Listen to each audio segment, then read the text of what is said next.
O nosso estudo de hoje, lição 7 do livro Assim Vencerás, e tem por título Influências. Todas as regiões da vida terrestre experimentam a influenciação espiritual de variados matizes. Busquemos o concurso das forças que materializam o bem, associando-nos a ele em todas as circunstâncias. Se nada oferecemos de útil, que podemos receber das energias que difundem na Terra o suprimento dos recursos divinos? Há sempre no imo de nossa alma o propósito de recolher as graças do céu. Quase todo espírito se julga o mais importante credor das bênçãos divinas, entretanto ninguém consegue alguma coisa sem esforçar-se de algum modo. A semente que germina, vencendo os empecilhos do solo, obtém mais tarde o favor do fruto. A fonte que abandona o poço onde nasceu, arrojando-se para diante na conjugação do verbo servir, alcança a grandeza do mar. E o homem que se destaca pelo esforço na própria elevação, dirige-se para a vanguarda de luz, convertendo-se em abençoado instrumento dos celestes desígnios no progresso humano. Ajuda aos outros e serás amparado pelos heróis do bem. Semeia a fraternidade e conquistarás a influência benéfica de milhares de irmãos. Obteremos sempre de acordo com as nossas próprias obras. Se o lodo transforma em lodo a terra que o visita, o fogo converte em fogo o combustível que o procura. Não ouvides que de ti mesmo depende a natureza das forças que te inspiram para o bem ou para o mal. Se desejas descer aos abismos da sombra, encontrarás o auxílio das potências que ainda se comprazem nas trevas. Mas se anseias pela subida aos montes da sublimação, terás contigo o socorro de todas as inteligências que já se consagram à luz. Esse estudo de hoje é um estudo excelente para que a gente possa também comparar com o estudo da mediunidade. Porque a mediunidade, quando a gente estuda no livro dos médiuns e obtém a informação de que todos somos de alguma maneira médiuns, embora o povo só considere aquele que tem uma mediunidade mais ostensiva, todos em algum grau sentimos a influência dos espíritos. A gente também obtém a informação de que, de acordo com aquilo que a gente aspira, que a gente pensa, a gente está sendo influenciado.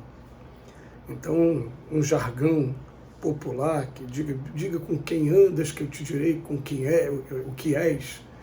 Né? Esse ditado ele perde totalmente a razão quando a gente começa a estudar o Evangelho, porque seria dizer para Jesus andou entre os doentes. Ele disse que não veio para os sãos, veio para os que estão doentes.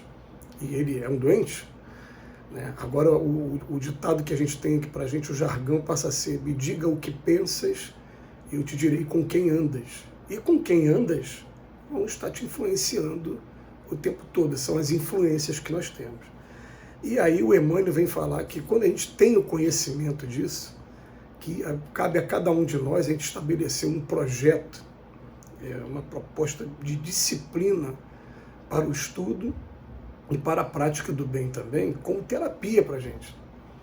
Porque a gente vai perceber o seguinte: através do estudo, conhecereis a verdade nos libertará.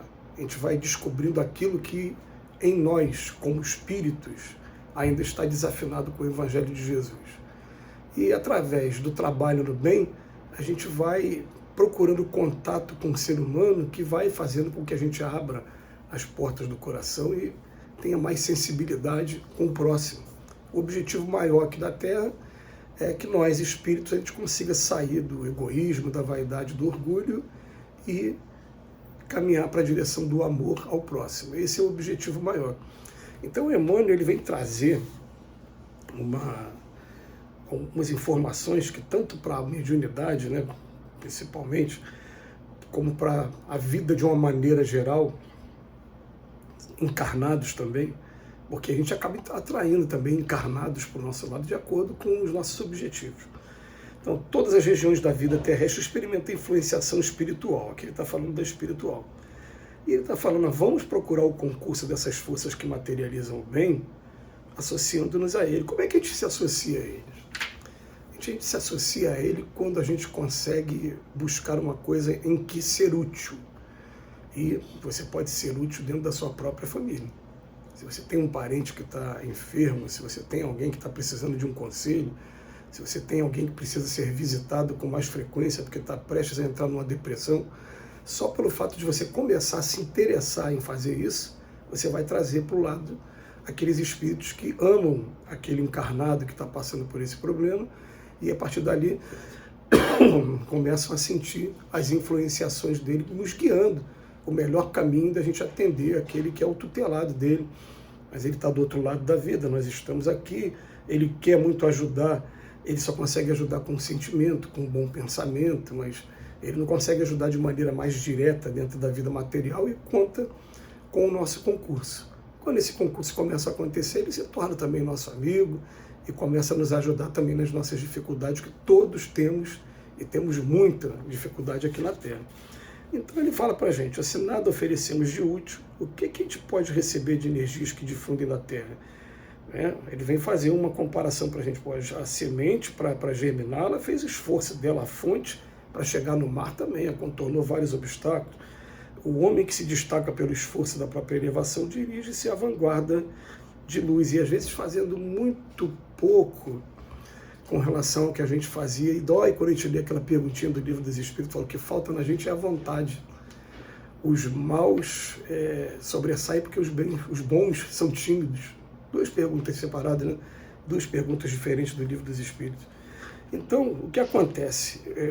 Só o simples fato de eu querer melhorar atrai para o meu lado espíritos que, em primeiro lugar, né, querem o nosso progresso, mas também atraem aqueles que não querem que a gente melhore. Esses que vão ser os desafios aí no primeiro momento. Então, olha, vamos ver aqui, ó. Ajuda aos outros e serás amparados pelos heróis do bem. Semeia a fraternidade e conquistarás a influência benéfica de milhares de irmãos. Por quê? Porque a influência do bem, ela acaba sendo irresistível. Se eles quiserem afastar o mal, a gente tiver essa permissão, eles vão afastar o mal. Mas aí vai caber a cada um de nós a gente também fazer a nossa parte. O que acontece muito com a gente nas visitas é que quando a gente vai fazer uma visita, os espíritos estão indo junto com a gente não está vendo.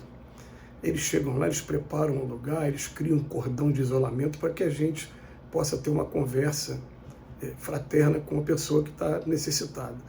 E depois que a gente vai embora, aquele cordão não vai ficar ali por muito tempo se os pensamentos, os anseios, os objetivos daquela pessoa forem diferentes, forem voltados para uma coisa que não seja útil. Aí daqui a pouco alguém telefona para a gente, vocês foram embora e a crise aconteceu. Aí logo em seguida vem aquela vozinha na cabeça, quem manda aqui sou eu. E a gente, com todo respeito, manda porque eles deixam. Porque se eles buscassem também um lado bom, eles também iam criar essa camada, esse cordão de isolamento para eles e iam conseguir iniciar o trabalho. E o Emmanuel vem falar para a gente, lodo transforma em lodo a terra que o visita, mas o fogo converte em fogo o combustível que o procura. Ele vem falar para a gente, se a gente está buscando a farra, os prazeres, não é que a gente seja proibido de ter prazeres, a gente vai lembrar sempre disso, né? Jesus tinha momentos de lazer, mas a gente não precisa mais de substâncias que vão entorpecer o corpo e vão aniquilar a vida física aos poucos. A gente não precisa mais disso. A gente não precisa mais perder horas de sono e que a gente não consegue repor depois e que ficam característicos na qualidade do princípio vital que a gente carrega na gente. A gente vai criando as rugas mais cedo, vai envelhecendo mais cedo. A gente não precisa mais disso. A gente precisa, sim, de momentos, de ouvir boa música, de admirar uma peça de teatro, uma apresentação, de poder estar assistindo um bom filme. Esse tipo de coisa a gente deve fazer o tempo todo. Mas o problema todo é que aqui no nosso país, né, a gente quer ter muito tempo para o lazer e não sabe aproveitar o lazer da maneira correta e nem sabe aproveitar o lazer apenas para o refazimento das forças e depois continuar o trabalho que vai garantir essa paz, vai garantir essa tranquilidade para a gente da companhia dos espíritos. Não é que é a paz de atravessar obstáculos às vezes enormes, mas na companhia deles, sendo intuído, sendo ajudado por esses espíritos. Por isso que a gente fala em felicidade relativa. Isso é felicidade relativa aqui na Terra. A felicidade plena a gente só vai encontrar quando chegar do outro lado da vida. Nós fiquemos aqui com a lição do Emmanuel muito boa E mais uma vez a gente agradece essas reflexões diárias que a gente traz com esses textos. Que Jesus nos abençoe hoje e sempre.